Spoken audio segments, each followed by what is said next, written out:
በስመ አብ ወወልድ ወመንፈስ ቅዱስ አሃዱ አምላክ አሜን። ስብሐት ለእግዚአብሔር ኪያነ ዘፈጠረ ከመ ናምልኮ እናመልከው እናመሰግነው ዘንድ እኛን ለፈጠረ ለአምላካችን ለመድኃኒታችን ለኢየሱስ ክርስቶስ ክብርና ምስጋና ይድረሰው። የተወደዳችሁ ሊቃውንተ ቤተ ክርስቲያን፣ አይንተ እግዚአብሔር ካህናት፣ ልዑካነ ምስጢር ዲያቆናት፣ ምእመናንና ምእመናት፣ አባቶች፣ እናቶች፣ ወንድሞች፣ እህቶች፣ በአጠቃላይ ይህን መርሐ ግብር የምትከታተሉ የእግዚአብሔር ልጆች፣ የእግዚአብሔር ቤተሰቦች እስከ ሞት ድረስ በወደደንና ባፈቀረን በአምላካችን በመድኃኒታችን በኢየሱስ ክርስቶስ ፍጹም ሰላም እንደምን ዋላችሁ? እንደምን ሰነበታችሁ? እንደምን አላችሁ? አሜን። አምላካችን እግዚአብሔር ከልዩ ልዩ ፈተናና ከልዩ ልዩ መከራ ጠብቆ ፈተናውንና መከራውን አርቆ እንኳን ለዚህ ዕለትና ለዚህ ሰዓት አደረሰን አደረሳችሁ። አምላካችን እግዚአብሔር በቸርነቱ ጠብቆ እስከዚህ ሰዓት ድረስ ስላደረሰን ክብርና ምስጋና ለእሱ ይሁንልን። እንግዲህ ከሰኔ 18 እስከ 25 ድረስ ባለው የቤተ ክርስቲያን የመዝሙር ስርዓት መሰረት የዛሬው መዝሙራችን ናክብር ሰንበቶ በጽድቅ ይላል። በዚህ ዙሪያ ነው የምንማማረው።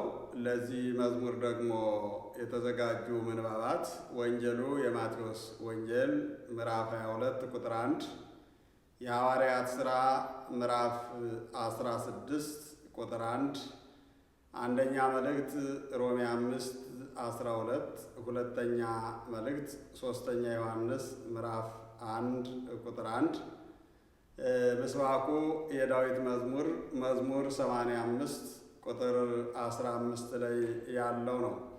አንተሰ እግዚኦ መሐሪ ወመስተሳይል ርሑቀ መዓት ወብዙኃ ምሕረት ወጻድቅ ነጽር ላዕሌ ወተሳሃለኒ ይላል። አንተሰ እግዚኦ ርሑቀ መዓት ወብዙኃ ምሕረት፣ አቤቱ አንተ ግን መዓትህ የራቀ ምሕረትህ የበዛ እውነተኛ አምላክ ነህ። ነጽር ላዕሌ ወተሳሃለኒ፣ ወደ እኔ ተመልከት ይቅርም በለኝ ይላልና ታላቁ ነቢየ እግዚአብሔር ዳዊት በዘመኑ በተደረገው ችግር መከራ እንደገና ደግሞ በአዳም በኩል በመጣበት የነፍስ መከራ አስተባብሮ የተናገረው ቃል ነው። አንተሰ እግዚኦ ርሑቀ መዓት ወብዙኃ ምሕረት ወጻድቅ፣ አቤቱ አንተ ግን አንተስ መዓትህ የራቀ ምሕረትህ የበዛ እውነተኛ ነህ። ነጽር ላዕሌ ወተሳሃለኒ፣ ወደ እኔ ተመልከት ይቅርም በለኝ ብሎ አንደኛ በዘመኑ በደረሰበት በተለያየ ጊዜ በተለያየ ሁኔታ ዳዊት ችግር ደርሶበት ስለነበረ መዓቱ የራቀ ምሕረቱ የበዛ እውነተኛ የሆነው አምላክ ከዳዊት መከራውን፣ ፈተናውን፣ ችግሩን እንዲያርቅለት እንዲያስወግድለት የለመነው ልመና ነው። በሌላ በኩል ደግሞ ዳዊትም እንደ ሌሎቹ አባቶቹ የነፍስ ጉስቁልና ገጥሞት በነፍሱ በሽተኛ ስደተኛ ምውት ሆኖ ስለነበረ ያንን የእግዚአብሔር ልጅ ሰው ሆኖ ያረቅለትና ያድነው ይመለከተው ዘንድ ወደ ርስቱ ወደ ቀደመ ማንነቱ ይመልሰው ዘንድ ለራሱም ለወገኖቹም የጸለየው ጸሎት ነው ማለት ነው። ስለዚህ እሱን በተመለከተ ነው የምንማማረው እና አምላካችን እግዚአብሔር በመካከላችን ተገኝቶ እንዲያስተምረን ቅዱስ ፈቃዱ ይሆንልን። የማቴዎስ ወንጌል ምዕራፍ 22 ቁጥር 1 ጀምረን ስንመለከት እንዲህ የሚል ቃል እናገኛለን። ትመስል መንግሥተ ሰማያት ወመሰለ ሎሙ ወይቤሎሙ፣ ምሳሌ መስሎ ነገራቸው እንዲህ አላቸው። ትመስል መንግሥተ ሰማያት ብእሴ ንጉሠ ዘገብረ ከብካበ ለወልዱ፣ መንግሥተ ሰማያት ለልጁ ሰርክ ያደረገ ንጉሥን ትመስላለች። መንግሥተ ሰማያት ለልጁ ሰርግ ያደረገ ንጉሥን ትመስላለች። ወጸዋ አግብርቲሁ ወይቤሎሙ ሁሩ ጸውዖሙ ለእለ አስተርናሆሙ ውስተ ከብካቤ። ብላቴኖቹን ጠርቶ ለሰርጌ ያደምናቸውን ወደ ሰርጉ እንዲመጡ ጥሯቸው። ወበልዎሙ ናሁ አስተዳሎኩ አስዋሬ ወመጋዝእትየ። እነሆ በሬዎቹን፣ ሽሮቹን፣ ፍሪዳዎቹን አዘጋጅቻለሁ።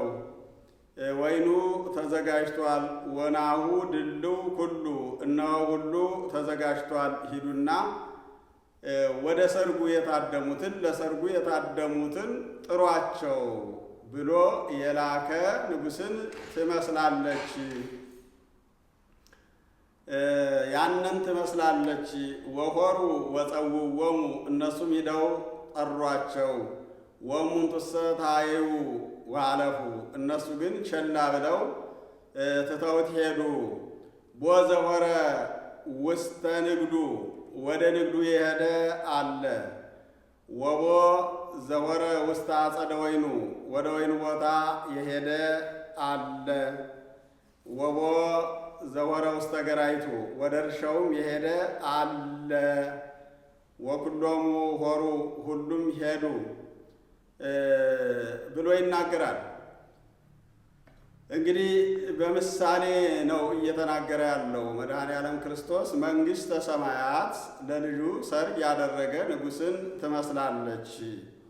ሰርጉን ካዘጋጀ በኋላ ፍሪዳውን፣ ወይኑን፣ መጠጡን፣ ምግቡን ካዘጋጀ በኋላ ሰርጉ ደርሷል፣ ዝግጅቱ ተዘጋጅቷል፣ ሂዱና ለሰርጉ የታደሙትን ጥሯቸው ብሎ ብላቴኖቹን፣ ሰራተኞቹን ላከ።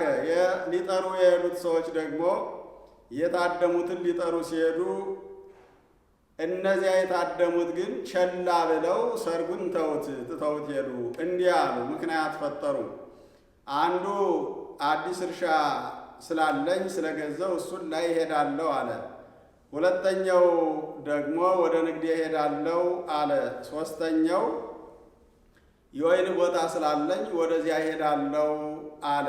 ብላቴኖቹም እንዲህ ብለው መልሰውልናል ብለው ለንጉሡ መልሳቸውን አመጡ። ንጉሡም እንዲህ አላቸው፣ ሰርጉ ተዘጋጅቶ ነበረ፣ ነገር ግን ላደምናቸውና ለቀጠርናቸው ሰዎች አልተገባቸውም። ስለዚህ ሂዱና በየአደባባዩና በየገበያው ያገኛችሁትን ሁሉ ጥሩ፣ ክፉንም በጎንም ጠርታችሁ አምጡ፣ የሰርጉ ቤት ይሙላ አላቸው። እነሱም በየአደባባዩ በየቅጥሩ ሂደው ጠሩ።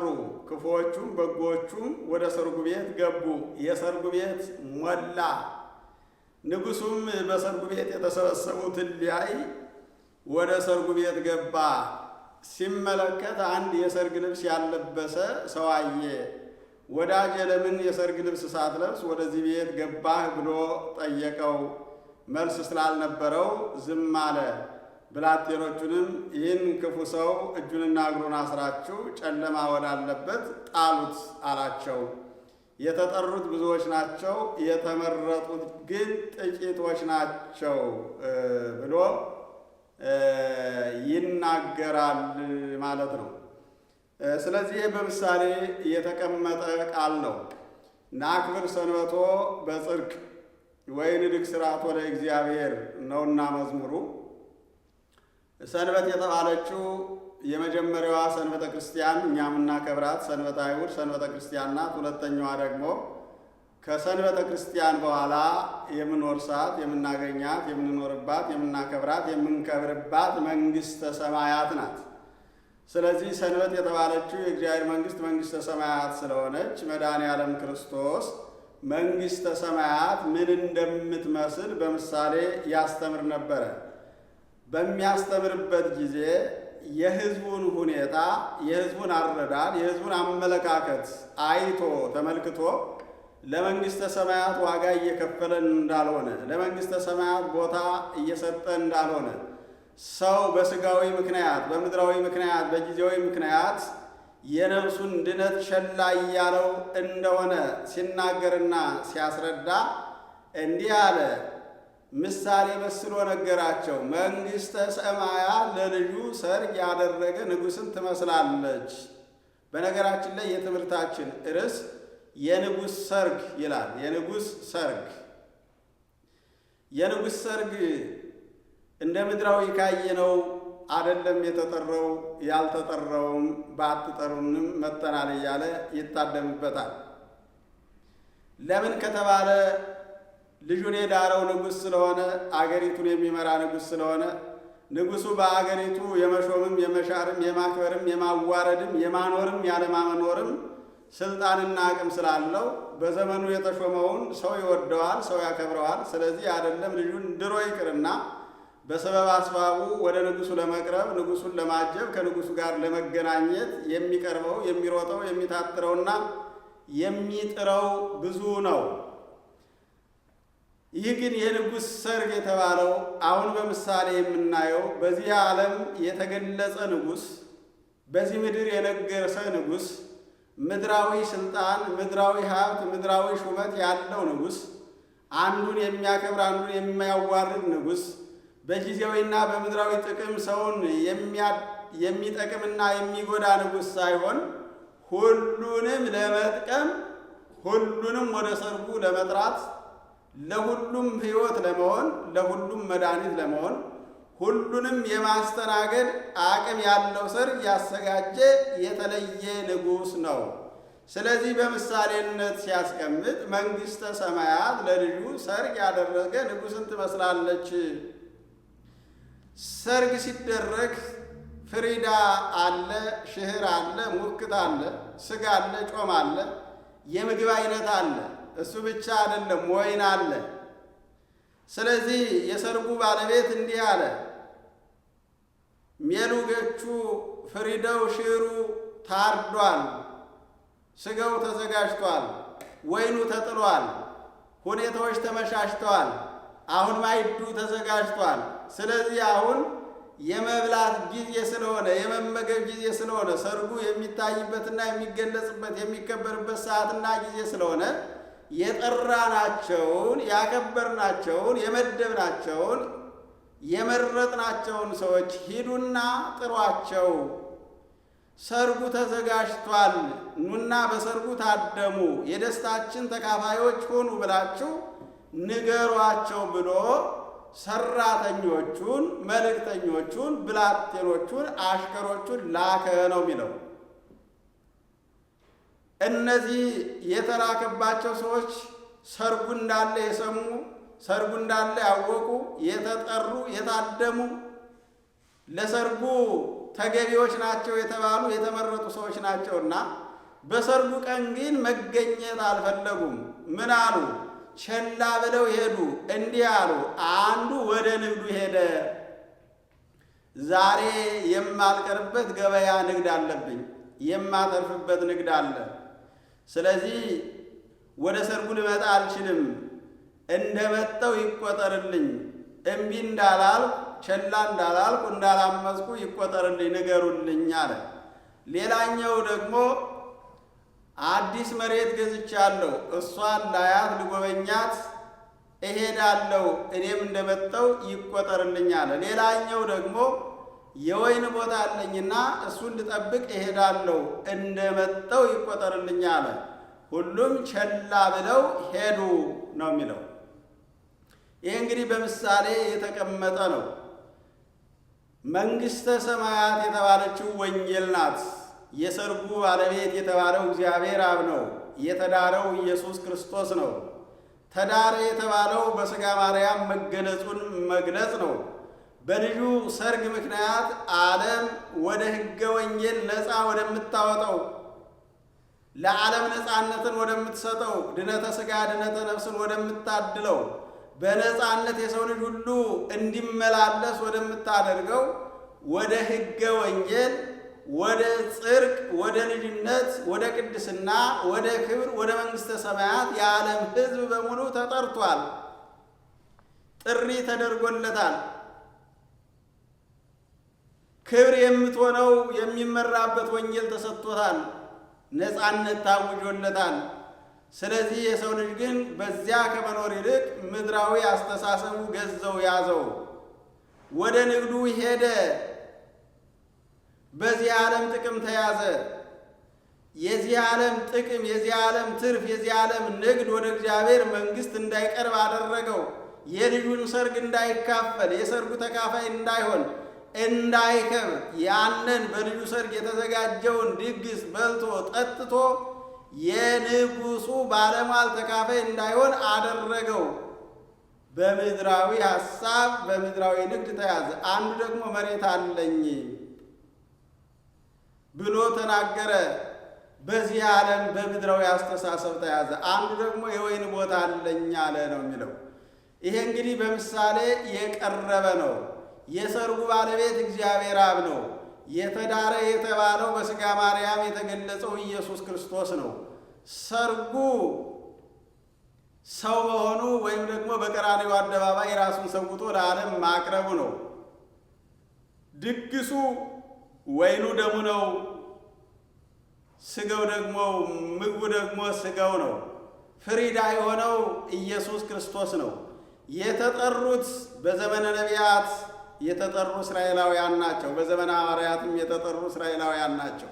መጀመሪያ ትንቢት የተነገረላቸው ተስፋ መስቀልም የተነገረላቸው እነሱ ስለነበሩ በኦሪት ነቢያት ትንቢት የተናገሩላቸው፣ በወንጌልም ሐዋርያት ተስፋ መስቀልን የሰበኩላቸው ያ የተነገረው ትንቢት ደርሷል። የእግዚአብሔር ልጅ ወደ ዓለም መጥቷል። ከድንግል ማርያም ተወልዷል። በቀራንዮ ተሰቅሏል፣ ሙቷል፣ ተነስቷል፣ ሥጋውን ቆርሷል፣ ደሙን አፍሷል፣ ሞታችን ገድሎ በሕይወት እንድንኖር አድርጎናል። ስለዚህ ይህን ተቀበሉና በዚህ ሕይወት ኑሩ ብለው ነቢያት የተናገሩትን ትንቢት ሐዋርያት ዘርዝረው 70 አርድእትም ዘርዝረው ሲያስተምሩ ሁሉም ቢሆን አልተቀበሉም ነበረ። በሥጋዊ አስተሳሰብ ተይዘው ነበረ። በሉቃስ ወንጌል ምዕራፍ 14 ቁጥር 16 ላይ እንዲህ ብሎ ይናገራል። መሬት አለኝ ማለታቸው ኢየሱስ ክርስቶስ ያለ ዘር ያለ ሩካቤ ከድንግል ማርያም ተወለድኩ ብሎ ቢነግራቸው እኛስ ምድራዊ ልደትን እንጂ ሰማያዊ ልደትን አናውቅም ማለታቸውን መናገር ነው። ሌላው ደግሞ 5 ጥምድ በሬ ያለኝና እሱን ላቀና ሄዳለሁ አለ።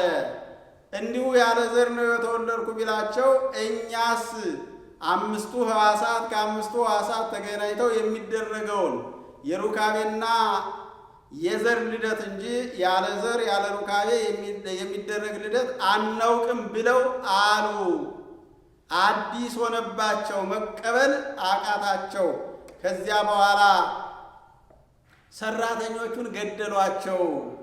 በኋላ የተላኩትንም ገደሏቸው። በኋላ ግን ንጉሡ ተናደደና አገራቸውን አቃጠለ። እነሱንም ሰርጉ ላደምናቸው አልተገባቸውም። ስለዚህ በየአደባባይ ያሉትን ጥሩ ተብለው ተላኩ፣ ጠሩ ነው የሚለው። መጀመሪያ እድሉ የተሰጣቸው ነቢያት ትንቢት የተናገሩላቸው፣ ሐዋርያትም ወንጌልን የሰበኩላቸው ራሱ ኢየሱስ ክርስቶስ 3 ዓመት ከ3 ወር ወንጌልን ዙሮ ያስተማረ በምድረ ፍልስጤም በምድረ እስራኤል ነበርና እስራኤል ባለመቀበላቸው ይህን እድል ባለመጠቀማቸው የዚህ እድል ተካፋይ ባለመሆናቸው ሐዋርያት ምድረ እስራኤልን ትተው ወደ ምድረ አሕዛብ ሂደው በአደባባይ ያገኙትን ማለት ትንቢት ያልተነገረላቸውን ሱባዔ ያልተቆጠረላቸውን ከነገደ ሌዊና ከነገደ ይሁዳ ያልተወለዱትን ወይም ከ12ቱ ነገደ እስራኤል ያልተወለዱትን በሙሉ ወደ ወንጌል እየጠሩ በወንጌል እንዳሳመኗቸው የንጉሡን የልጁን ሰርግ ድግስ እንዲበሉ የዚያ ተካፋይ እንዳደረጓቸው ነው የሚናገረው። እስራኤላውያን ሕግ እናውቃለን ይሉ ስለነበረ፣ ሥርዓት እናውቃለን ይሉ ስለነበረ፣ አዋቂዎች ነን ይሉ ስለነበረ በዘመናቸው የተገለጸውን በዘመናቸው የተደረገውን በዘመናቸው የተከናወነውን የእግዚአብሔር ድንቅ ሥራ የልጁን ማዳን እየተጠራጠሩ ባለመቀበላቸው የሰርጉ ድግስ ተካፋዮች ተጋባዦች ሳይሆኑ ሲቀሩ በቀላሉ ብዙ ሳያደክሙ የወንጌልን ቃል ሰምተው የሐዋርያትን ትእዛዝ ተቀብለው የእግዚአብሔር ልጅ ወርዷል፣ ተወልዷል፣ ሥጋውን ለእኛ ቆርሷል፣ ደሙን አፍሷል፣ በዚህ ሥጋና በዚህ ደም ዓለም ነፃ ይወጣል፣ ወጥቷል፣ ስለዚህ አምናችሁ ተጠመቁ፣ ሥጋውን ብሉ፣ ደሙን ጠጡ ሲባሉ ሳያመነቱ ሳይከራከሩ በአደባባይ አሉ የተባሉት ከምድረ እስራኤል ውጭ የሆኑት ትንቢት ያልተነገረላቸው፣ ሱባዔ ያልተቆጠረላቸው፣ ሕግ ያልተጻፈላቸው፣ ስርዓተ ፊደል ያልነበራቸው፣ የአምልኮ ስርዓት የሕግ ስርዓት ያልነበራቸው፣ ድንጋይ አለዝበው እንጨት ጠርበው ጣዖት ያመልኩ የነበሩ፣ አምላክን በሕሊናቸው በልቡናቸው ሲፈልጉ የነበሩ ግን አስተማሪ ያልነበራቸው በኋላ አስተማሪ ሲያገኙ ወደ ሰርጉ ቤት ሂደው ቤቱን የሞሉት አሕዛብ ናቸው። የቤቱ ባለቤቶች እስራኤላውያን ወደ ቤት አንገባም ብለው በውጭ ሲቀሩ፣ ከቤቱ ውጭ የነበሩት አሕዛብ ግን ከውጭ ወደ ውስጥ ገቡ። በውስጥ ያሉት ወደ ውጭ ሆኑ፣ በውጭ ያሉት ወደ ውስጥ ገቡ። የከበሩት እስራኤላውያን ተዋረዱ፣ ክብር ያልነበራቸው አሕዛብ ከበሩ። የልጁ ሰርግ የተገባቸው ቸል በማለታቸው ከሰርጉ ድግስ ሳይበሉ ቀሩ። የልጁ ሰርግ ያልተገባቸው ያልተጠሩት ያልታደሙት ደግሞ በኋላ ባጋጠማቸው ድል ወደ ልጁ ሰርግ ገቡ። ያን ነበር ኢየሱስ ክርስቶስ ያሳየንና የነገረን በምሳሌ የነገረን። ስለዚህ የሰርጉ ባለቤት እግዚአብሔር አብ ነው። የተዳረው ልጁ ኢየሱስ ክርስቶስ ነው። ሰው የሆነው የተገለጸው ለማዳን ወንጌልን ያስተማረው በምድረ እስራኤል የተገለጸው በዓለም ወንጌልን ለማስተማር የመጣው በእያንዳንዱ ሰው ልቡና የነበረውን የዲያብሎስ ትምህርት በ3 ዓመት ከ3 ወር የወንጌል ትምህርቱ አስወጥቶ ሰውን የወንጌል ትምህርት መናኸሪያ ያደረገው ሕግን በሕግ የሻረ ሕይወቱን ለሰው ልጆች የሰጠ በአዳም በኩል የገባውን ሞት በሞቱ የሻረ በአዳም በኩል የገባውን የሐሰት ትምህርት በትምህርቱ የሻረ ሁለንተናውን የሰጠን የካሰልን ልጁ ኢየሱስ ክርስቶስ ነው። ድግሱ የክርስቶስ ሥጋ ነው። መጠጡ የክርስቶስ ደም ነው። ፍሪዳ የተባለው ቀራንዮ ላይ የታረደው መድኃኔ ዓለም ክርስቶስ ነው፣ ለዓለም የታረደው። ስለዚህ ወደዚህ ሰርግ ሁሉም ሰው ተጠርቷል። መብላት ይችላል፣ መጠጣት ይችላል። ጥሪውን መቀበል፣ ጠሪዎቹን መስማት፣ ወደዚህ መምጣት ብቻ ነው የሚጠበቅበት። ለዚያ ነው ሐዋርያው ቅዱስ ዮሐንስ በራእዩ እንዲህ ብሎ ይናገራል። ራእይ 19 ቁጥር 7 ላይ ለንትፈሳ ወንታሰይ እስመ መጻ መራ በግኡ፣ የበጉ ሰርግ ደርሷልና ፈጽሞ ደስ ይበለን፣ ሐሴትም እናድርግ። ወመራቱን ድሉቲቲ፣ ሙሽራይቱም ተዘጋጅታለች። እንተ ትለብስ ሜላተ ብርሃን፣ የብርሃን ሸማ የለበሰች ዝኡቱ ጽድቆሙ ለቅዱሳን፣ ይህም የቅዱሳን ጽድቃቸው ነው። ብፁዓን እለተጸዉ ውስተ በዓለ መራ በግኡ፣ ወደ ሰርጉ ቤት የተጠሩት ብፁዓን ናቸው ብለህ ጻፍ አለኝናል። ወደ ሰርጉ ቤት የተጠሩት ብቻ ሳይሆኑ ተጠርተው ጥሪያቸውን ያከበሩ፣ ወደ ሰርጉ ቤት የሄዱ፣ ሰርጉን የተካፈሉ፣ ከሥጋው የበሉ፣ ከደሙ የጠጡ፣ የልጁ ባለሟሎች፣ ታዳሚዎች፣ አጃቢዎች የሆኑ፣ የሰርጉ ተካፋዮች የሆኑ እነሱ ንዑዳን ክቡራን ናቸው። ስለዚህ የበጉ ሰርግ ደርሷልና ፈጽሞ ደስ ይበልን፣ ሐሴትም እናድርግ ይላል። የበጉ ሰርግ የተባለው በግ የተባለው ቀራንዮ ላይ ስለኛ የታረደው ሥጋውን የቆረሰው ደሙን ያፈሰሰው ለዓለም ቤዛ የሆነው የመድኃኔ ዓለም መሰዋት ነው። ያለኛ ደስታ ስለሆነ ያለኛ ክብር ስለሆነ ያ ከሞት የዳንበት ከሲኦል የወጣንበት ወደ ክብር ወደ ልልና የወጣንበት እርሱን የመሰልንበት ሞትን የገደልንበት ከጨለማ ከውርደት ከክደት ከአሳር ከመገዛት ዲያብሎስን ከመምሰልና ከዲያብሎስ ባርነት አገዛዝ ቀንበር ነፃ የወጣንበት ስለሆነ ደስ ይበላችሁ የበጉ ሰርግ ደርሷልና። የበጉ ሰርግ የተባለው መድኃኔ ዓለም ክርስቶስ ሰው የሆነበትና የተሰዋበት ሰዓት ነው። እሱ ለእኛ ደስታ ነው። እሱ ለእኛ ክብር ነው። እሱ የተደሰትንበትና የምንደሰትበት ትልቅ ቀን ነው። ከዚህ የተሻለ ደስታ፣ ከዚህ የበለጠ ደስታ ለሰው አልተሰጠውም። ሌሎች ደስታዎች ሁሉ ከሰዓት በኋላ፣ ከደቂቃ በኋላ፣ ከሰከንድ በኋላ በሐዘን ይቀየራሉ።